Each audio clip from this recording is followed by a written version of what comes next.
तो मुख्तलिफ़ किस्म की बेकरियों पे, पान की दुकानों पे और जगह जगह करियाने की दुकानों पे मिलने वाली ये मज़ेदार सी नान खटाइयाँ जो कि इतनी भुरभुरी होती हैं कि मुंह में रखते ही मक्खन की तरह घुल जाए। आज हम बनाएंगे घर में बिना ओवन के घर में मौजूद रोटी पकाने वाले तवे पर, और इतनी भुरभुरी होंगी कि हाथ रखते ही मुंह में घुल जाए। बिस्मिल्लाहिर्रहमानिर्रहीम, अस्सलाम वालेकुम and welcome back to my YouTube channel.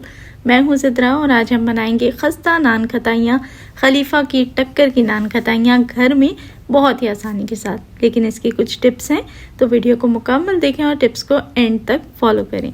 तो मैंने यहाँ ले लिया है घी, तकरीबन 1.5 कप के जितना, थोड़ा सा कम या ज़्यादा भी हो सकता है। अब घी के अंदर होता है दाना, तो ये एक सीक्रेट सी टिप है कि हमें घी का दाना ख़त्म करना है। तो सिंपली आपने घी को किसी भी फ्राई पैन के अंदर रख के बिल्कुल धीमी आंच पे इतना गर्म करना है कि घी पिघल जाए और इसका दाना बिल्कुल से ख़त्म हो जाए। हमने घी को खौलाना नहीं है, तेज़ गरम नहीं करना, फ्राई करने वाला गरम नहीं करना, सिर्फ धीमी आंच के ऊपर घी को मेल्ट करना है। जैसे ही उसका दाना ख़त्म हो जाए आपने इसको फ्रिज में रख देना है इस तरीके से कि ये वापस इस स्टेट में सॉलिडिफाई हो जाए। बस ये प्रोसेस आपने कर लिया अगर, तो इतनी खस्ता नान खटाइयाँ बन के रेडी होंगी कि घी का दाना ख़त्म करने वाले प्रोसेस के साथ बनाएं और एक दफ़ा नॉर्मल घी लेके बनाएं, आपको इंशाल्लाह फ़र्क खुद ही मालूम हो जाएगा। अगर तो आप सादा घी की जगह देसी घी का इस्तेमाल करते हैं तो फिर क्या ही बात है, ज़बरदस्त फ्लेवर आएगा। अब मेरे पास मौजूद हैं कुछ बादाम आपकी अपनी चॉइस है, चाहे तो पूरे साबुत ऐड कर लें। मैंने एक बादाम के 3 मोटे मोटे से पीसेस कर लिए हैं कुछ इस तरीके से, और मैं इसी तरीके से इसे शामिल करूँगी।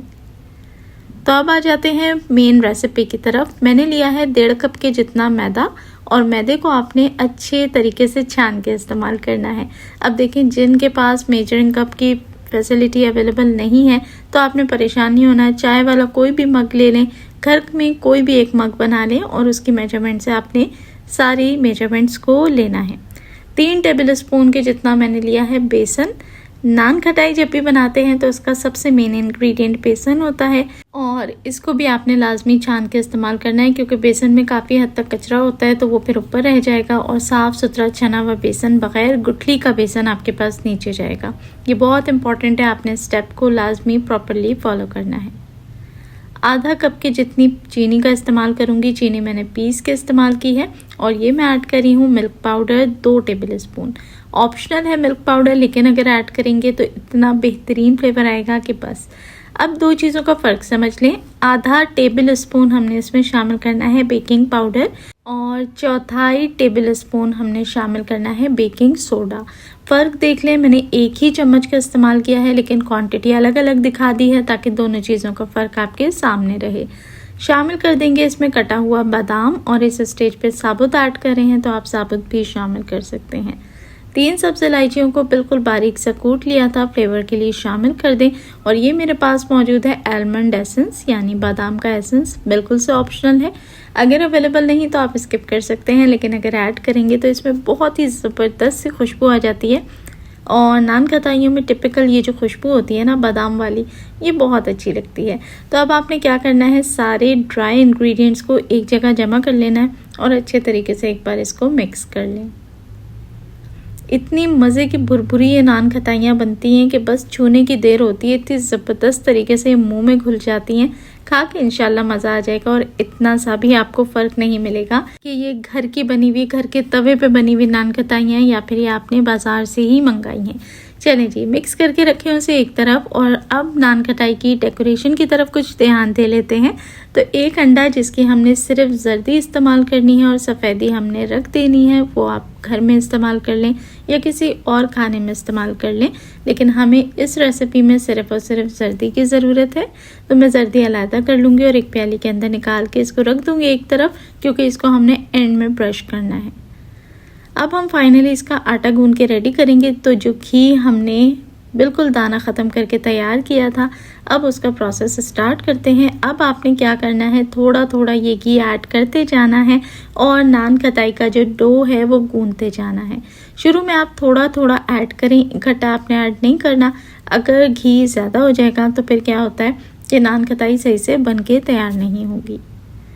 तो नान खटाई बनाना बहुत ही आसान है, बेहतरीन फ्लेवर लाना भी बहुत आसान है। बस आपने टिप्स को लाजमी फॉलो करना है। अगर आप टिप्स को प्रॉपर्ली फॉलो नहीं करेंगे तो फिर आपकी रेसिपी ख़राब हो सकती है। अच्छा देखें, थोड़ा सा घी ऐड करने के बाद मैं हाथों की मदद से इस तरीके से ना इसे मसल लूँगी, ताकि इसके जो घी है वो पूरा का पूरा जो ड्राई बैटर है उसके अंदर बराबर से डिवाइड होता रहे और जो मैदा है वो पूरा अच्छे तरीके से घी से कोट हो जाए। बेसिकली नान खटाइयाँ जो इतनी सॉफ्ट होती हैं, इतनी मक्खन की तरह मुंह में मेल्ट हो जाती हैं, इतनी भुरभुरी होती हैं, उसका रीज़न ही यही होता है कि ये घी में अच्छे से गुदी हुई होती हैं। मतलब कि पूरी नान खटाई के अंदर घी बहुत अच्छा डला हुआ होता है और इसी घी की वजह से जो है ये एकदम भुरभुरी बनती हैं। अगर इसी चीज़ को आप ऑयल से रिप्लेस कर देंगे तो कभी भी वो वाला टेक्सचर आपको नहीं मिलेगा जो बाज़ारी नान खटाइयों में होता है। तो बस थोड़ा थोड़ा करके आपने इसी तरीके से घी ऐड करते जाना है और इसकी डो गूंदते चले जाना है जब तक कि एक अच्छी नरम मीडियम कंसिस्टेंसी की डो बन के रेडी ना हो जाए। तब तक आपने घी ऐड करते जाना है और अगर घी कम पड़ जाता है तो फिर आप नॉर्मल सादा घी इसके ऊपर ऐड करने को यूज़ कर लें, वरना जो मेजर हिस्सा है वो आपने इसी तरीके से दाना निकाल कर जो घी तैयार किया है उसी से गूंदना है। अब देखें, इस कंसिस्टेंसी पे आके आप चेक करें थोड़ा सा नान खटाई बना के कि क्या नान खटाई अच्छे से फॉर्म हो रही है, प्रॉपर्ली फॉर्म हो रही है। अगर तो वो ड्राई है, उसमें क्रैक पड़ रहे हैं इसी स्टेज पे, तो फिर आपने मज़ीद घी का इस्तेमाल करना है, क्योंकि अगर यहीं पर क्रैक पड़ेंगे ना तो फिर बेक होने के बाद वो बिल्कुल टूट के बिखर जाएगी। तो इस बात का ख्याल रखना है कि इस स्टेज पे जब नान खटाई बना के तैयार करें तो उसमें क्रैक नहीं होना चाहिए, ताकि जब बन के तैयार हो और उसमें क्रैक आए तो वो टूट के ना बिखरे। तो चलें, अब साइज़ आपकी अपनी मर्ज़ी का है, बड़ा रख लें या थोड़ा छोटा रख लें। मैंने मीडियम रखा था। मैंने सारी नान खटाइयाँ अंदाजे से एक साइज़ पे बनाई हैं। आप चाहें तो टेबल स्पून का इस्तेमाल करते हुए परफेक्ट एक जैसी मेजरमेंट ले सकते हैं। तो ये देखें, लेके आपने नान खटाई को गोल करना है और फिर हाथों की मदद से इस तरीके से चपटा कर लें। नान खटाई बिल्कुल रेडी है। अब आपने क्या करना है कि बेकिंग डिश के ऊपर डायरेक्टली नान खटाई निकाल लें। किसी बटर पेपर को रखने की फ़िलहाल ज़रूरत नहीं है, ना आपने नीचे से पैन को ग्रीस करना है। थोड़े थोड़े फासले से रखें ताकि ये फूल के जब साइज़ में डबल हो जाएं तो आसानी के साथ इनको जगह मिले फैलने की और साइज़ में डबल होने की। अब जो अंडे की जर्दी हमने अलग करके रखी थी उसे अच्छे तरीके से ब्रश की मदद से आपने मिक्स कर लेना है और चाहें तो इसके अंदर थोड़ा सा दूध ऐड कर लें। दूध मिक्स करके अंडे की जर्दी के साथ फिर अप्लाई कर सकते हैं, लेकिन मैंने डायरेक्टली जर्दी अप्लाई की थी। अंगूठे की मदद से सेंटर में हल्का सा मैं दबा के इम्प्रेशन दे दूंगी और फिर आपने जर्दी ऊपर की तरफ इस तरीके से ब्रश कर देनी है। अब जो लोग ओवन में बनाएंगे उनके लिए सबसे पहले गाइडलाइन दे दूं कि आपने 180 डिग्रीज से 190 डिग्रीज के ऊपर सिर्फ और सिर्फ इसे 7 से 8 मिनट की बेकिंग देनी है और उसके बाद आपने निकाल के चेक कर लेना है। अब जो लोग तवे पे तैयार करेंगे मेरी तरह, उन्होंने रोटी पकाने वाले तवे को हल्का सा गर्म करना है और किसी स्टैंड को रखने की ज़रूरत नहीं, क्योंकि तवा खुद जाड़ा होता है, मोटा होता है। बेकिंग डिश को आपने तवे पे रखना है और कवर कर दें और आपने टाइम का बहुत ध्यान रखना है। इसके अंदर टाइम आपने चेक करते रहना है। 12 से 15 मिनट मैक्सिमम टाइम है जो आपने इसको बेकिंग देनी है और उसके बाद निकाल के आपने चेक करना है।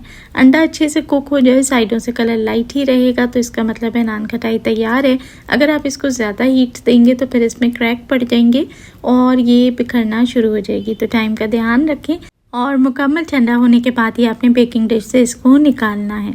तो लीजिए, हमारी खस्ता नान खटाइयाँ तैयार हैं। ज़रूर ट्राई करें। अगर आपको ये रेसिपी अच्छी लगी हो तो वीडियो को लाइक करके फ्रेंड्स और फैमिली के साथ ज़रूर शेयर करें। चैनल पर नए हैं तो सब्सक्राइब करें। देखने वाले सभी लोगों का बेहद शुक्रिया।